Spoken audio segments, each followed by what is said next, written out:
Having said that, we're going to hand it over to Stefan now, and welcome back to the show. And you want to give us anything new and exciting happening up there in good old Canada, before we get started? And welcome back to the show. Hey, Eric, good to be back. New and exciting here in Canada? No, there hasn't been anything new and exciting in 50 years. So it's Canada. It's a Canada. nation of Karens. And what's the male equivalent? Brads, Brads and Karens. No, the male equivalent is Karen. It's just Karen. Okay, okay, there you go. Yeah, in this hour, At least the Americans fought for their freedom. It was 250 years ago or whatever, 230 years ago. But at least they at one point fought for their freedom. Canada's never had to fight for their freedom. And so they have always been, well, you know the saying, good times create weak men create hard times create strong men. Well, Canadians have had good times for too long. There are no strong men left. Very few. There are some.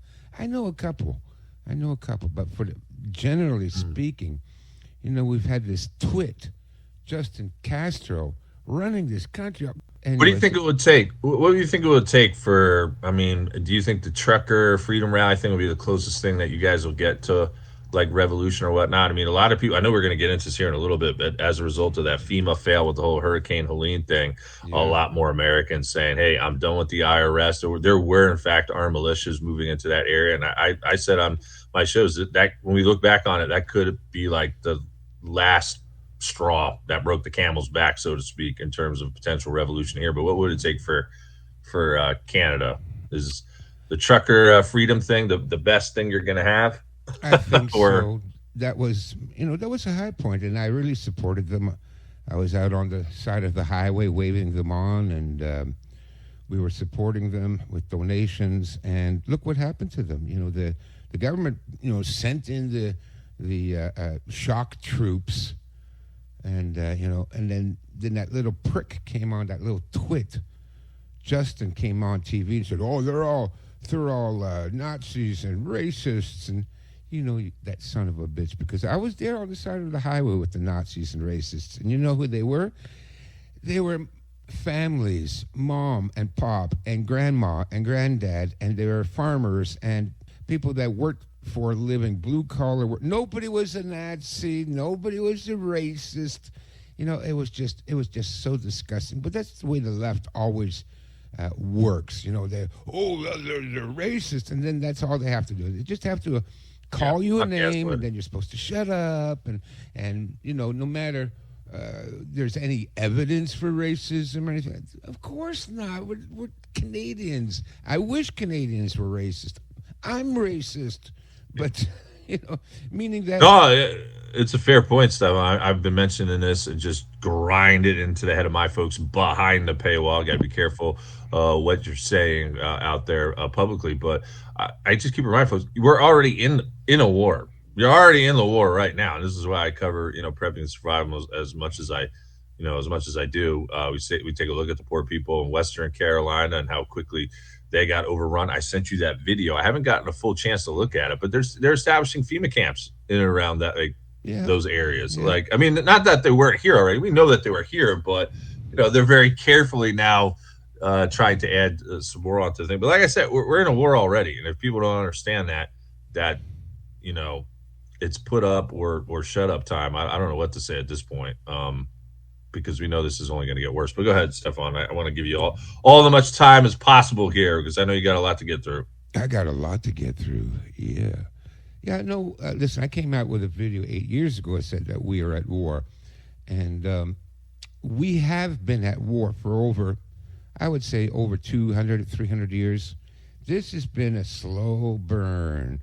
And now we're coming to the end game of this war against humanity, but more specifically, the war against Western European traditions and Christians. You guys are, every Christian in your audience has a target painted on their back, by the way.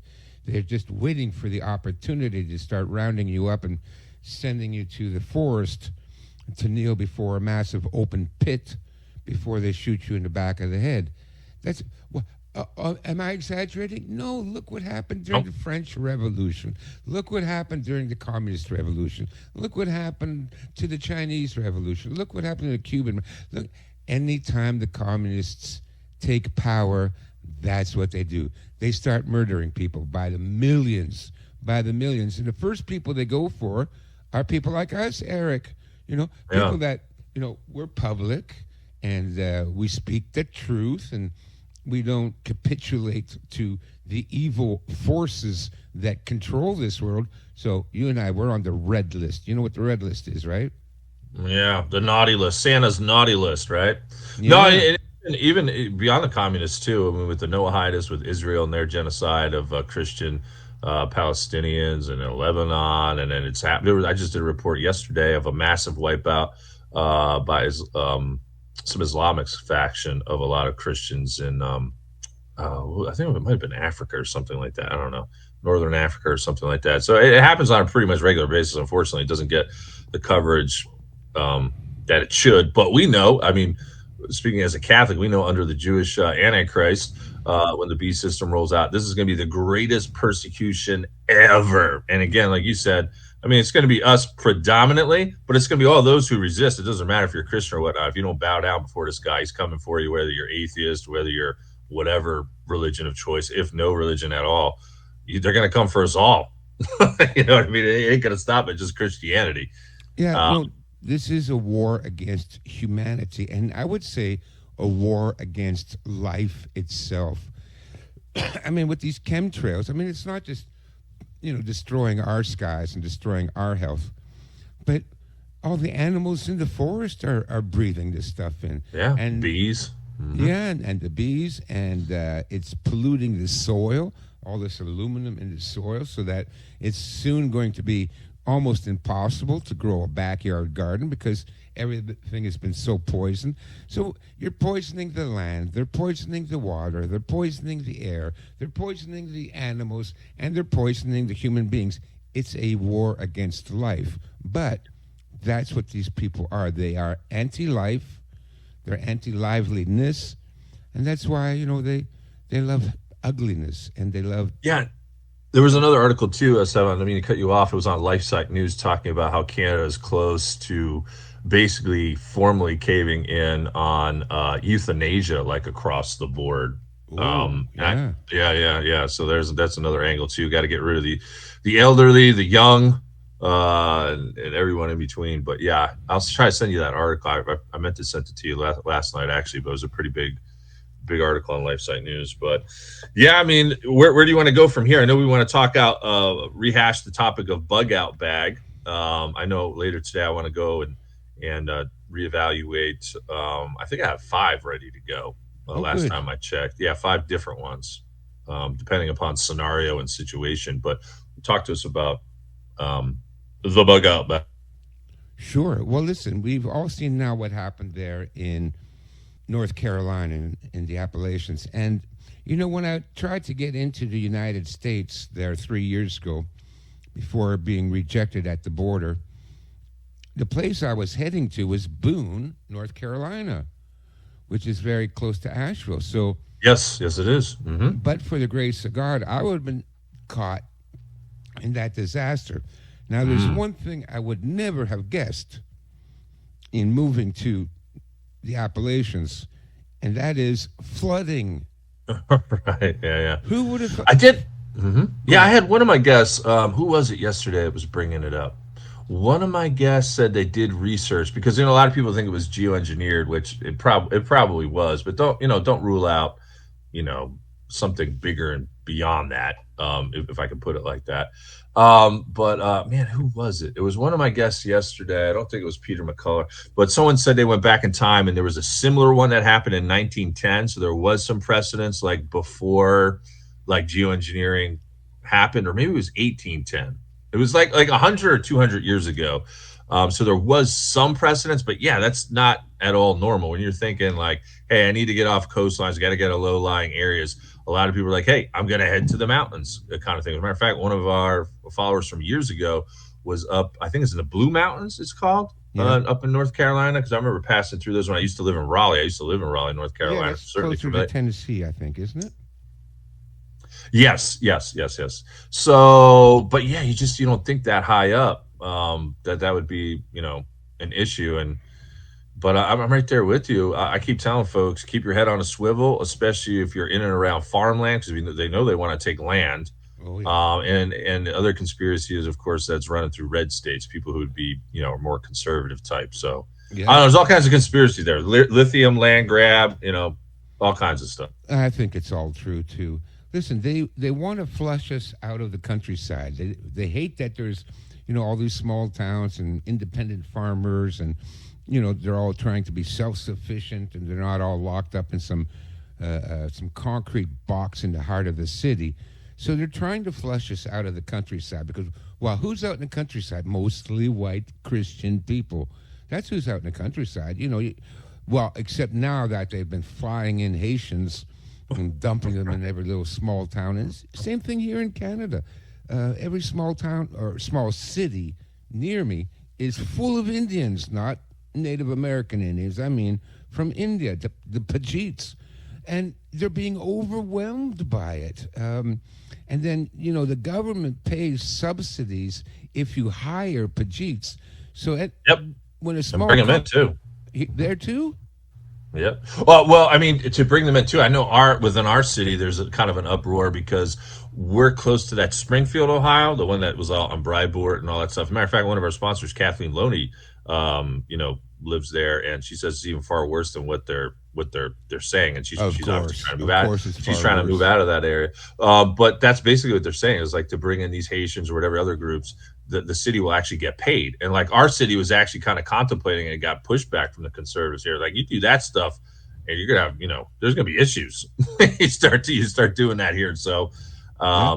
but yeah, no, it can happen anywhere. And that's another point too, Stefan, with the people down in Carolina, like that could have been any one of us. I mean, they could start wildfires, they could do nuclear reactor events, they could do, the toxic train around. There's so many different things they could do to flush us out of our areas that I keep saying, pray for divine protection. And like you said, we're going to tie this into the bug out bag. Like, be prepared for anything.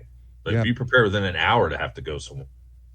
Be prepared for 15 minutes. Look, how much time did those people in North Carolina have when suddenly they see a trickle of water and 10 minutes later the house is washed away? So, in consulting with people about being prepared, I noticed that there is sort of less emphasis on the bug out bag.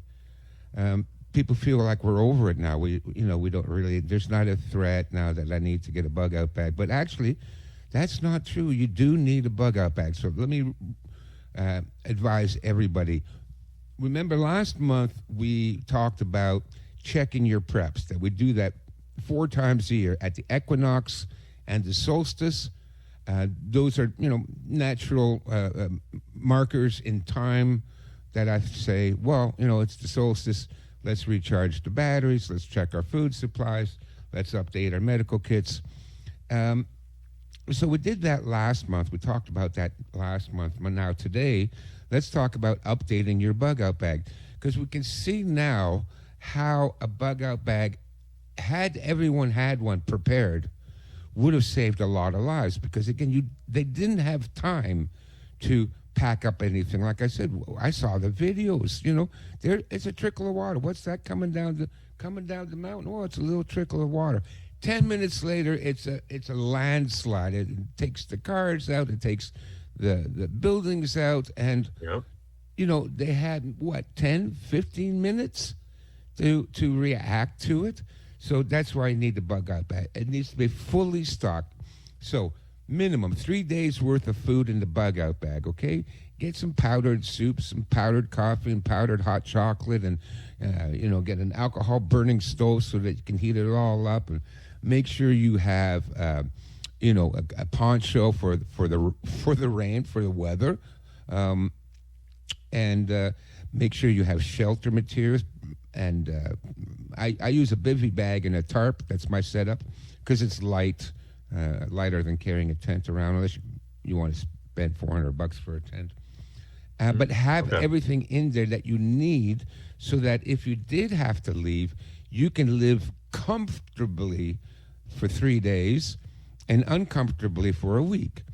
And again, it needs to be a backpack because look at what happened. The cars were washed out of their driveways, so there's no jumping into the car and driving away. And even if it wasn't washed out of their driveways, okay, jump in the car and then you get as far as the nearest bridge, which has been washed away. So then you're on foot. So again, you got to have the bug out bag. Check it out again. There's lots of videos on YouTube on what to put in the bug out bag. Customize it to your personal needs. Right. So in the wintertime, I emphasize more blankets and sleeping bags than I do in the summertime. Extra socks. Right. And life straw. Yep, and the ways to purify water and extra food and fire making equipment and cooking utensils. And of course, you're going to need weapons. How quickly did they start looting there? Within a day, right? About in between 24 and 48 hours, yeah. Mm-hmm. Yeah, and it wasn't the local Appalachians that were looting. It was people coming from out of state. We know this. So bring a weapon with you. You know, my bug out bag has an emergency 22 caliber rifle. You know, it's one of those kind that fold up, and you can fit it in a backpack without attracting a lot of attention. But at least I got a way to defend myself. Okay, it's not an AR-15, but nobody wants to get shot with a 22. Trust me. Right. So I got my 22 bug out rifle in my bug out bag. I got compasses. You know, I was just looking because I'm taking my own advice. Just before we came online, I'm going through my bug out bag. I'm updating it, right? So I'm going through it, and I forget what I stuck in there, but I pulled out a little packet there, and what was in there? Well, knife sharpeners, plastic tubing.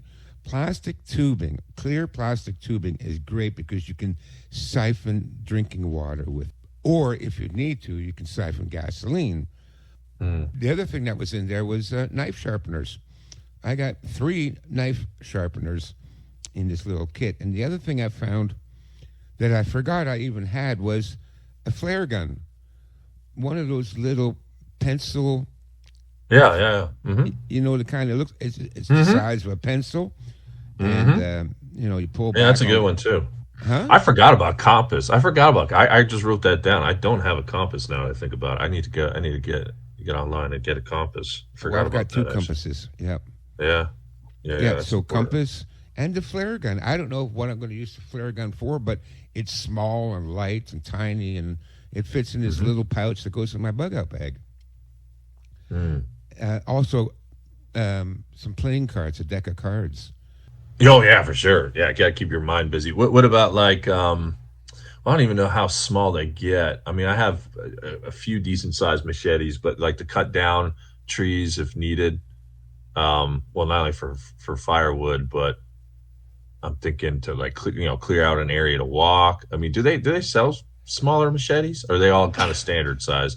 I got those big ass ones, but I wonder if they got smaller ones. Yeah, I have a small machete. It's a cold steel. It's based on a kukri design. You know, the end of the blade is a lot thicker and it has a slight inward curve to it.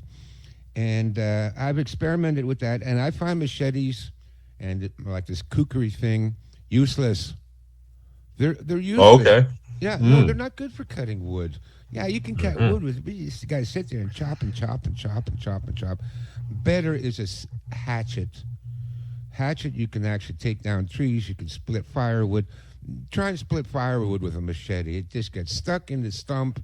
You can't get the thing out. It doesn't split the stump because I was thinking more like those smaller branches. Yeah, not like the actual tree itself. You know, like the smaller things that kind of pop off the tree, like the arms of it. You know, the smaller ones that might.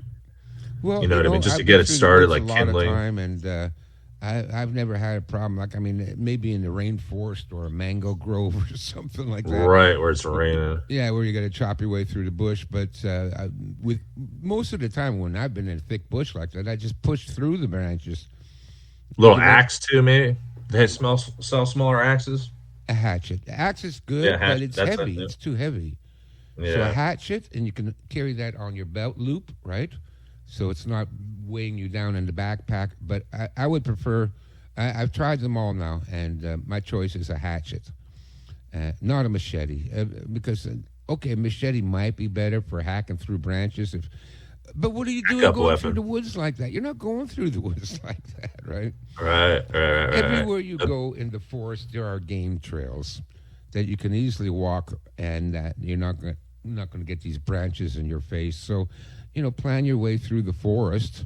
Avoid the swampy parts and things like that. But no, they weigh almost as much as a hatchet. But with a hatchet, you can hammer things into the ground with a hatchet, and you can chop firewood with hatchets. So I prefer a hatchet. Now, when you're bugging out, what's the rule of thumb here? Is it go out in twos, fours, eights? Is there like certain way you kind of look at that? I mean, you obviously don't want to get like too big a group at the same time. I mean, can you do two? You probably could do two by twos, maybe. What's your rule of thumb there? Well, I And follow the rule of thumb for USAR, Urban Search and Rescue, which is two in, two out, or two by two. So USAR is when they're searching collapsed buildings for victims. And what you'll do is you'll send two people into the building so that if one person gets in trouble inside the building, he's got a partner that can help him out.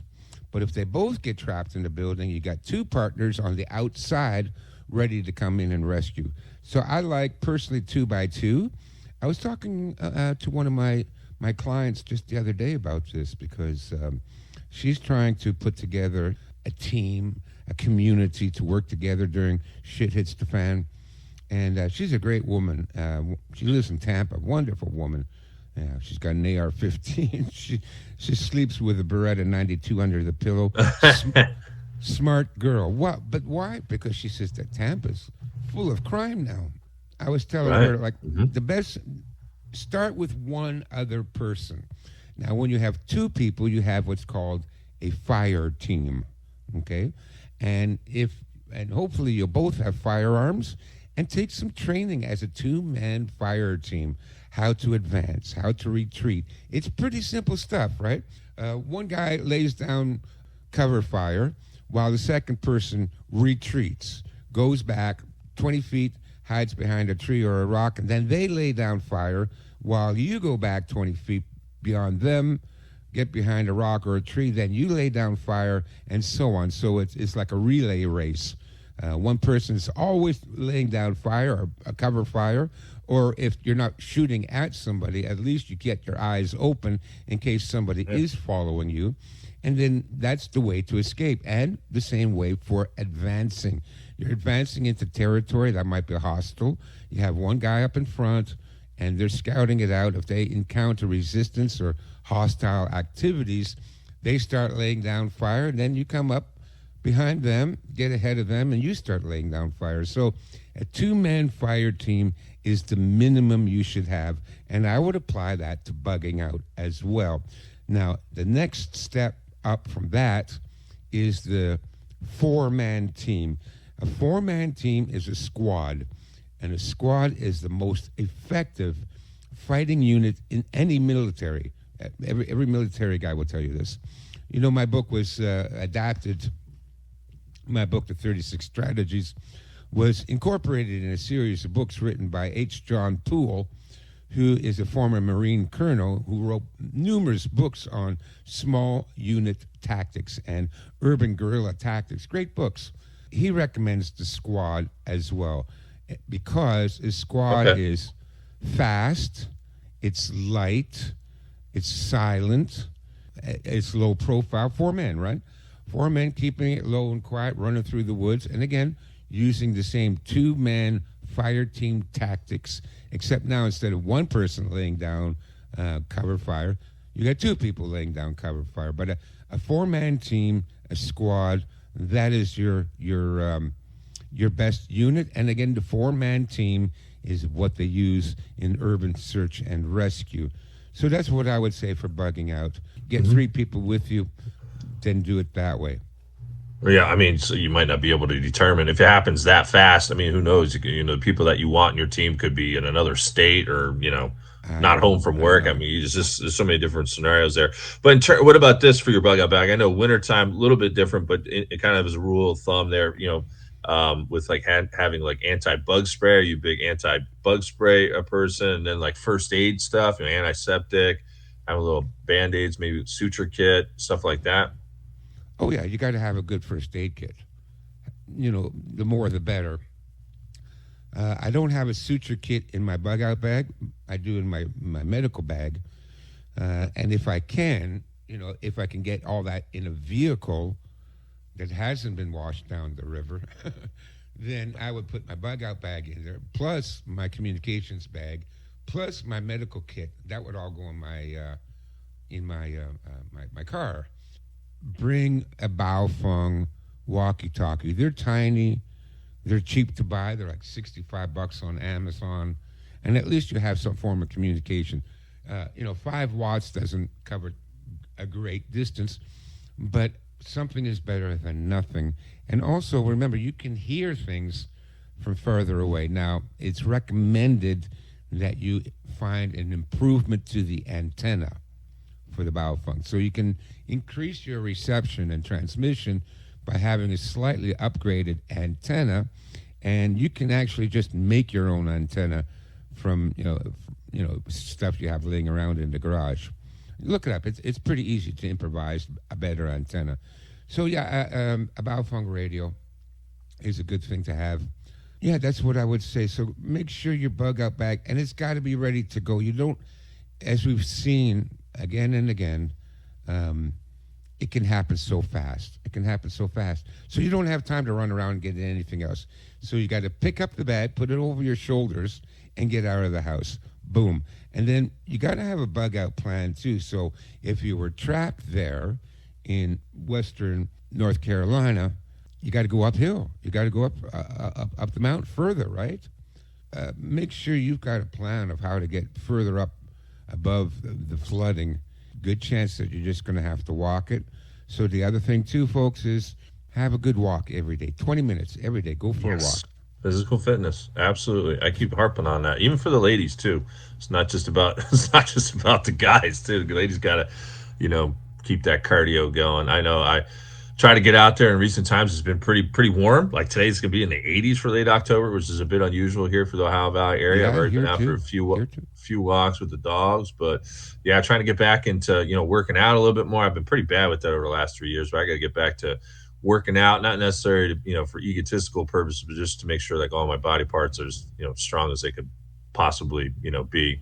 Especially with the strength movements, keeping your core tight, all that kind of stuff. And then also too, I know you'll stress this too as well. If you can, try to take some self-defense classes. That's actually one of the things on my bucket list. I just haven't gotten around to. I don't know if you want to talk about that for a moment, because again, you don't know what you're going to be dealing with. Like, listen, when everything really starts to devolve, and there's probably going to be like a whole lot of people out in the woods type of scenario. That's where I've told my Catholic homesteaders, you better have some kind of good defense for people trying to come onto your land and whatever, trying to take your cows or taking your whatever, trying to come after you and that kind of stuff. But I mean, just when you're in close quarters like that, and someone kind of gets up on you like really quickly, and let's say you both don't have a gun on you, and it could come down to something like that, you know what I mean, where you have to be able to defend yourself. So what would you say there in terms of this the on the self-defense side? Just get some basic classes in, or well, yes and no. Here's the problem. I teach a guy once a week. I just finished giving him a private lesson. What's today? Tuesday, Sunday. I'm teaching him Hung Gar Kung Fu, which emphasizes leg strength. For all the exercises you can do, the thing that you're going to need most during a bug out scenario, or actually any kind of shit hits the fan, is you got to have good leg strength. You got to be able to climb rocks and trees and mountains and uphill and downhill. I just remember from camping. What do you do when you're camping? You're lifting, you're carrying, you're bending, you're squatting. So it's all lower body strength. That's why I say, if nothing else, just go for a good walk, a brisk walk every day for 20 minutes. Even me, I bicycle every day, but still, doing my kung fu, my legs are like, oh my God, they're sore the next day because even though the bicycling is good, it's still not the same as walking. And the other thing that hurts is my ass, my butt cheeks, my gluteus maximus, because you use that more when you're walking uphill than you do your quadriceps. So there's no substitute for going for a walk. Now, what to take with you for self-defense? Yes, I wish everybody would take self-defense. The problem is it's very hard, if not impossible, to find a good teacher. I was talking the other day about this and how many frauds there are in martial arts. And it doesn't matter what style it is. What matters is do you have a decent teacher? Mm-hmm. Now, for a bug out, I teach my community cane fighting. Did you see the video I put out about the little workshop I did with my community on cane fighting? I did not. Oh, I'll send it to you. Okay. It's only 2 minutes. Now, I like a cane as a self-defense weapon. It's second only to a concealed carry pistol. And in some cases, it's even better than a concealed carry pistol because if you get jumped suddenly walking down a dark street or something and suddenly 3 guys are on top of you, you won't have time to reach into your appendix holster and pull out a gun because they're on top of you. But if you have a cane in your hand at the time they jump you, that's a ready-to-go weapon and a very effective weapon because it's easy to use. It's easy to learn. Now, for bugging out, what I would recommend is a walking stick. I think that is your best tool, one of your best tools for bugging out. Now, a walking stick should be about 4 feet long. So it's the equivalent to the Japanese karate weapon called a jo. So a jo is a 4-foot stick. A jo is an amazingly effective weapon. It's easy to use, it's light, and it's effective. So, but not only for self-defense, but for feeling your way through. If you're going through the woods or up the mountain and it's a little bit slippery and you got obstacles on the pathway, well, you can use the jo, the walking stick, to help assist you, like a third leg, to get up, difficult terrain. I've used the jo to bushwhack through the trees because you hold it up vertically in front of you, 2 feet away from you, and you just push through. And the jo, the walking stick, will just push aside all the branches so you can get through it. And the other thing, too, is when you're crossing streams or if you're dealing with swamps, how deep is it? Can you step in there? Well, feel first with your walking stick. How deep down does this go? A lot of times you'll be surprised. Especially in marshy ground, you think, oh, it looks like 2 inches of water. And you step in it and you go down 3 feet, Right. A walking stick is a really good tool to have. I would have the bug out bag near the front door and your walking stick. And customize your walking stick. Wrap some cord, some rough rope, glue it, and wrap it around the top so it gives you a solid grip, right? Because if it's wet and muddy, then the stick is going to slide in your hand. You don't want that. So I would wrap the top foot of the walking stick with twine. That's what I'm looking for, twine, right? It gives you a good grip. Use white glue. That's all you got to do.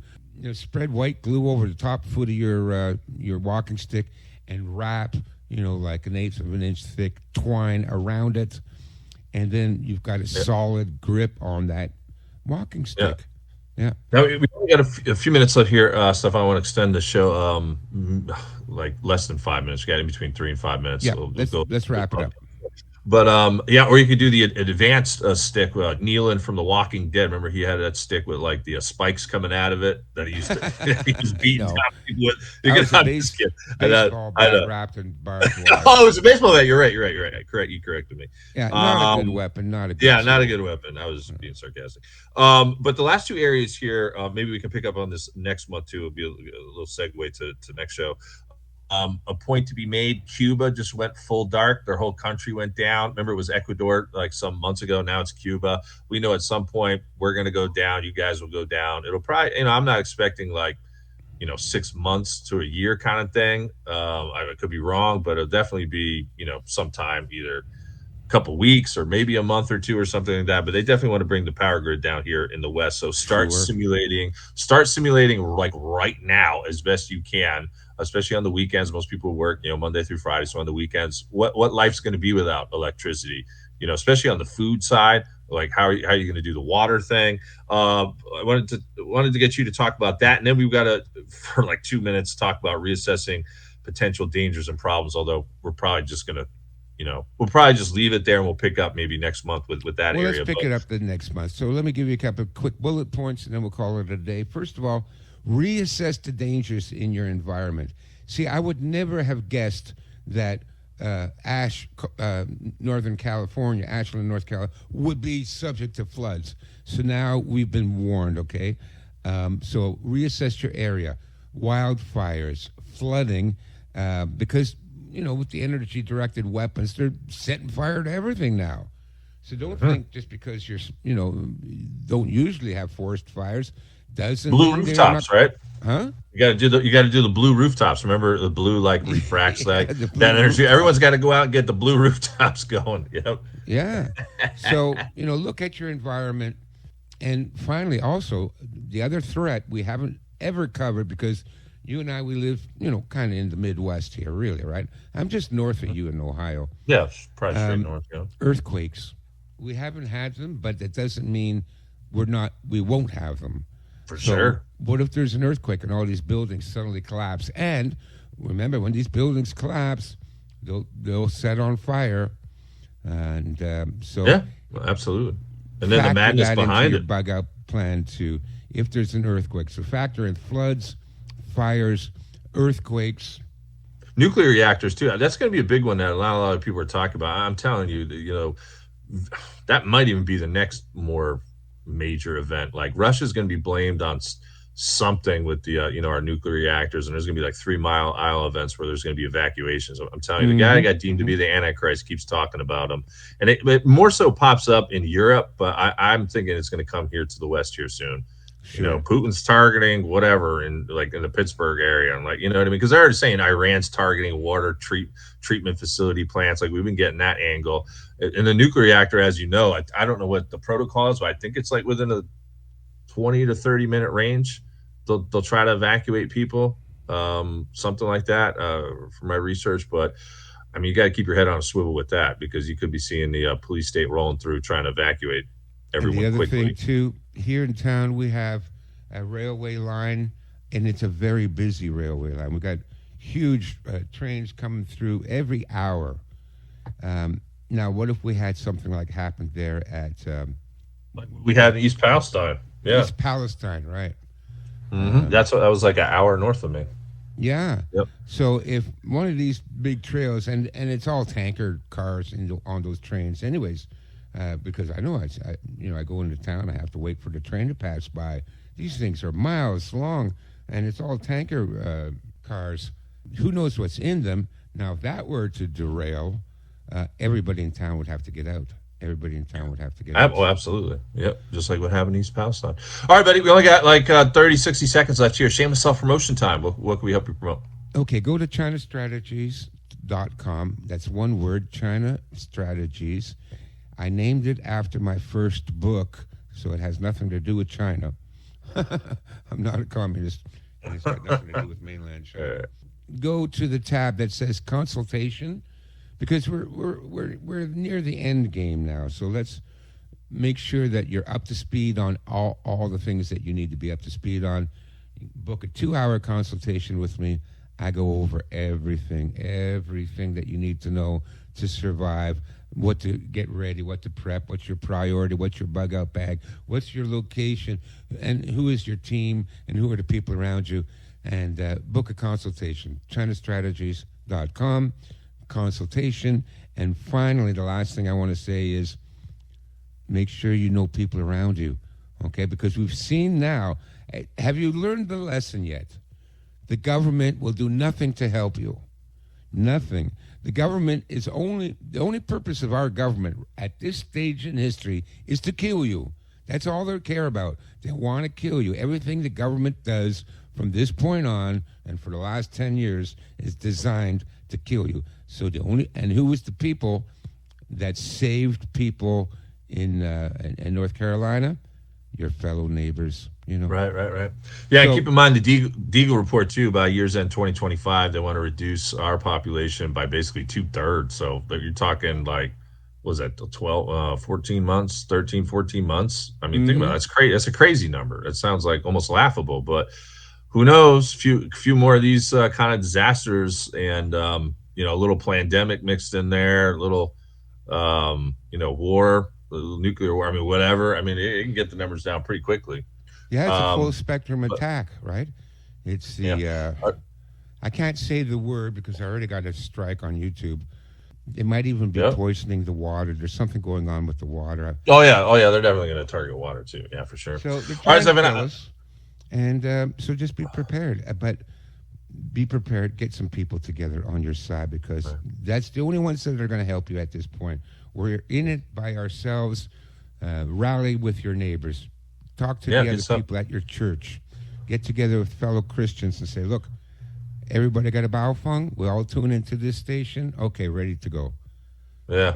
All right, buddy. Unfortunately, we got to cut it off. I got to get ready for Tony Arterburn ready up next. But, folks, listen, another great show with Stefan. We got Tony Arterburn from Wise Wolf coming up next. Until next time, stay safe and God bless.